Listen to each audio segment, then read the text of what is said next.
척추를 척척, 건강이 척척, 합격도 척척. 안녕하세요. 노량진 한의원 척척박사 한의원입니다. 여러분, 지난 영상에서는 과민성 장증후군의 유형 분류에 대해서 브리스톨 대변 형태척도와 함께 알아봤는데요. 오늘은 이 과민성 장증후군 식이요법에 대해서 한번 알아볼게요. 과민성 장증후군을 앓고 계신 환자분들께서 어떤 음식을 먹어야 되는지, 어떤 음식이 안 좋은지에 대해서 한번 알아보도록 하겠습니다.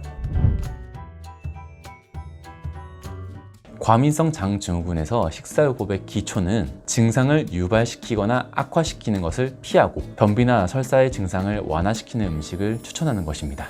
이와 관련해서 영국의 나이스 가이드라인에서는 다음과 같이 조언하고 있습니다. 1. 규칙적인 식사와 천천히 삼키기. 2. 식사를 거르지 말고 먹는 도중에 중단하지 말기. 3. 하루에 8컵 이상의 음료 마시기. 이때 음료는 물이나 비카페인 음료를 말합니다. 허브티 같은 거요. 4. 차와 커피는 하루에 3잔 이내로 마시기. 5. 술과 탄산음료 줄이기. 6. 섬유질이 높은 음식 줄이기. 이때 섬유질이 높은 음식은 통밀이나 현미와 같은 통곡물을 말합니다. 7. 저항성 전분의 섭취 줄이기. 이거는 소장에서 소화를 막아서 결장이 그대로 유지되는 전분을 말합니다. 주로 가공식품이 많아요. 8. 신선한 과일 섭취는 한 번에 약 80g, 하루 3번으로 제한하기. 9. 설사 환자는 껌 같은 무가당 과자에 많은 인공 감미료인 소비톨을 피하기. 10. 팽만감이 있는 환자들은 귀리나 아마씨가 도움이 될 수 있음 등이 있습니다. 좋은 말이 많지만 와닿지 않죠? 그래도 지켜야 하긴 해요. 오늘 우리는 한 단어만 기억할게요. 바로 포드맵입니다.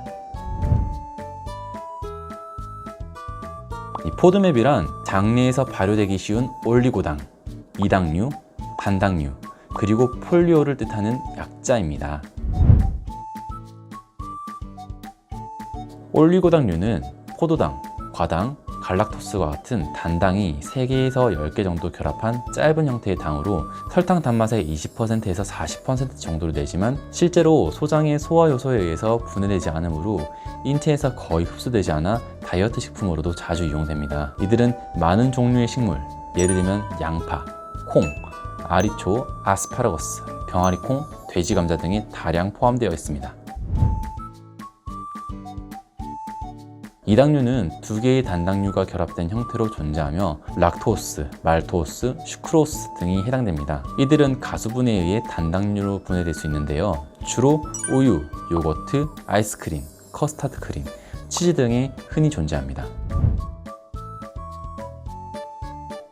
단당류는 탄수화물의 가장 기본적인 단위로 당분의 가장 단순한 형태입니다. 대표적으로 포도당, 과당, 갈락토스가 있으며 주로 과당이 이 포드맵에 해당합니다. 사과, 포도, 수박, 서양 배, 감, 꿀에 많이 존재합니다. 폴리올은 다수의 알코올기를 가지는 합성당이며 소르비톨, 만디톨, 자일리톨, 말타톨이 포함되며 주로 식품 감미료에 많이 포함되어 단맛을 냅니다. 다수의 탄산음료와 과일 주스, 사탕, 껌, 합성 감미료 등이 많이 포함되어 있습니다. 그렇다면 과민성 장증후군 환자들에게 왜 포드맵 식단이 안 좋다고 말하는 것일까요? 첫째, 이 포드맵에 해당하는 짧은 사슬의 탄수화물이 소장에서 거의 흡수되지 않거나 매우 천천히 흡수된다는 점입니다. 둘째, 이 포드맵은 적은 양이면서도 삼투압에 의한 수분 변화를 유발하기에 충분하다는 점입니다. 아까 제가 포드맵이 장관에 많이 남아있다고 했잖아요. 이 남아있으면 우리 몸은 이거를 희석시키기 위해서 물을 자꾸 끌어당깁니다. 그러면은 위장관에 물이 많아지고 설사를 유발하게 되는 거죠. 셋째, 이 포드맵은 대장 안에 있는 장내 세균들이 매우 좋아하는 물질이에요. 포드맵을 많이 먹을수록 장내 세균들이 발효를 막 시키고 결과적으로 가스를 증가하게 됩니다. 이렇게 증가한 가스는 복통, 복부 팽만감, 더부룩함 등을 유발하게 되는 거죠. 자, 그럼 이렇게 포드맵이 안 좋다는 것까지 알았으니까 포드맵이 적은 음식, 많은 음식을 표로 정리해 볼게요.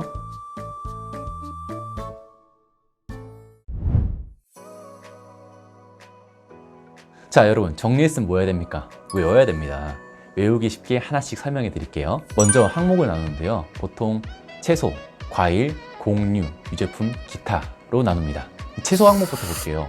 다 좋아 보이는데 포드맵이 적은, 즉 증상을 완화시키는 음식은 다 배 채우기 음식들이에요. 고구마, 감자, 이거 대표적인 구황작물이죠. 이 토마토도 다이어트 할 때 배 채울 때 많이 드시잖아요. 이렇게 포드맵이 적은 채소들은 대체육의 용도다 라고 기억하시면 좀 더 외우기 쉬우실 것 같아요.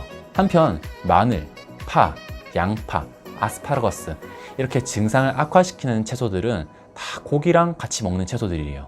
그래서 외우실 때 이 고기랑 같이 싸먹는 애들은 안 좋다 이렇게 외우시면 좀 더 편하실 것 같아요. 자, 그 다음은 과일입니다. 딸기, 바나나, 오렌지, 포도 이런 것처럼 뭔가 주스로 만들어 먹으면 약간 좋을 것 같은 그런 느낌의 과일들이 있어요. 그냥 제 느낌이니까 여러분 참고하시고요. 한편 이 포도맵이 높은 과일들은 이 특징적으로 이 시옷이 들어가요.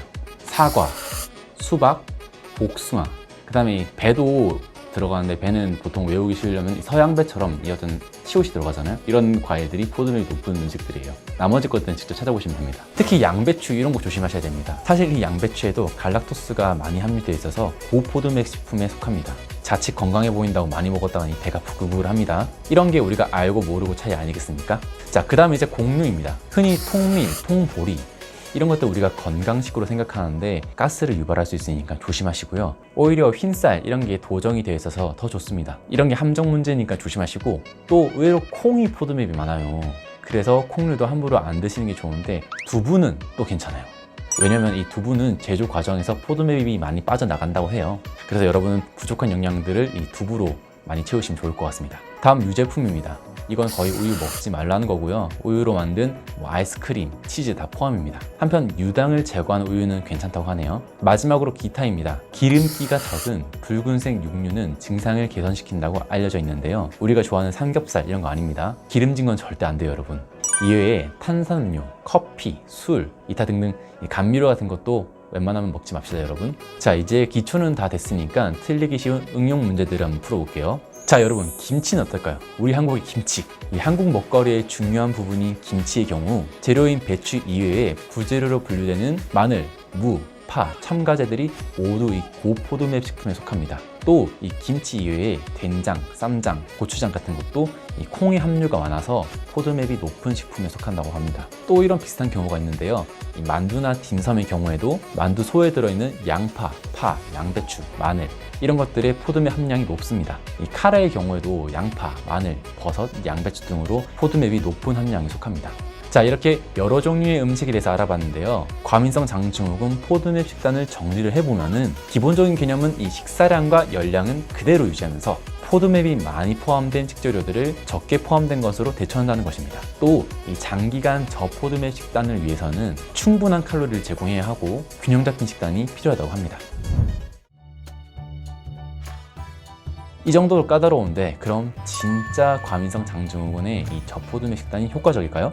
저포도맵 시기와 연관된 대부분의 연구들에서 70% 이상의 과민성 장증후군 환자가 시기의 변화로 증상의 호전을 경험하였다고 합니다. 전반적인 증상의 호전은 저포도맵 시기를 시작하고 일주일 이내에 시작되었고, 호전된 증상은 저포도맵 시기를 지속하는 동안 잘 유지되었으며 일부에서는 연구기간 이후에도 상당 기간 동안 지속되었다고 합니다. 하지만 한국에서는 포도맵에 대한 연구가 아직 활발하지 않아서 더 연구가 필요하다고 합니다.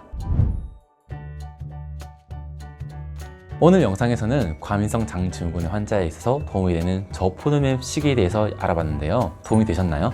아마 이 영상을 보시는 분들이 대부분 이 수험생분들이나 직장인분들이 많으실 것 같은데, 이 저포도맵 시기가 과민성 장증후군의 치료법까지는 아니지만 생활하시면서 관리하실 때 도움이 되기에 영상을 준비했습니다. 이런 게 우리가 알고 모르고의 차이 아니겠습니까? 이제 앞으로 잘 가려서 먹어보자고요. 자, 그렇다면 이제 한의원에서는 과민성 장증후군을 어떻게 본질적으로 치료할지 우리 다음 영상에서 한번 알아보도록 하겠습니다. 지금까지 척척박사 한의원이었습니다. 감사합니다.